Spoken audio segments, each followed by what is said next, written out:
6 o'clock, number 15 Oregon at Oregon State. And I feel bad for Pac-12. Seriously, like, Oregon's played some good football.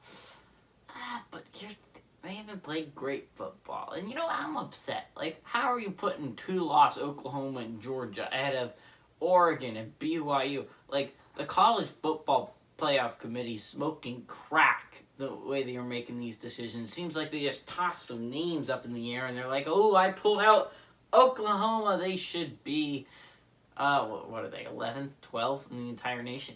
Come on. BYU's playing better football than Oklahoma is right now.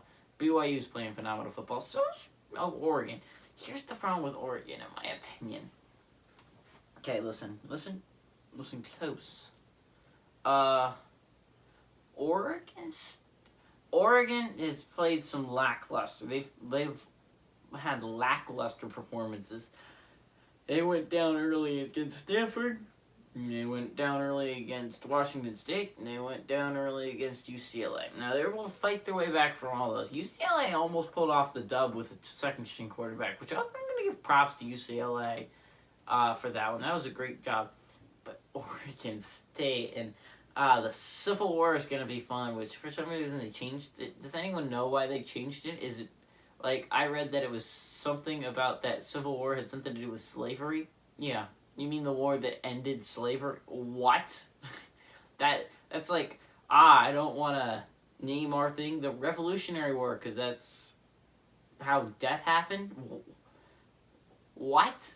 It's like literally the most insane thing. So if you don't like slavery, why wouldn't you name your rivalry the Civil War to honor the people who, destroyed slavery in the U.S.? It's the most insane reason to not call that rivalry something I've ever heard. It blows my mind, the idiocy of some people.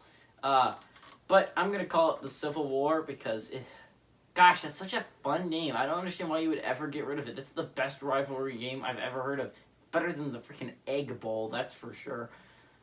Okay, so the Civil War. Now, you have Oregon. Oregon's a playoff team, right? It's playing extremely well, but if you've watched any Beaver football this year, which I doubt a lot of people have because Oregon State is not like it. Here's the teams I really need to watch this year. Oregon State's at the top. I need to watch it. Every Oregon State game. No one says that except for Oregon State fans. And probably most of them don't even say it. But if you've watched them, and I've watched them, I haven't watched every single minute, every single one of their games, because again, they play at like 10:30 o'clock at night here. I still got to do the Sunday game predictions. Like, come on, dude, what do you want from me? But the Beavers have steadily improved. If you watch it, every week they've gotten better. They're crushed by UCLA. That was bad. Then they only lost by a little to Washington. That was a really good win. Then they beat Cal. So they've gotten progressively better each week. Oregon State's running backs, an amazing running back if you watch Oregon State. Oregon State's defense is for real. And I'm really excited about the Beavers this year. I was down on the Beavers after week 1, but they've gotten better each and every week, which is why I think the Ducks will have trouble putting them away. I'm interested. I'm interested to see how this one goes. I think Oregon will probably win this one just because they need to win it to stay in playoff contention. But Oregon State's a very good football team. I feel like they hold it close and they cover in this game. It's on ESPN, by the way, if you want to watch it.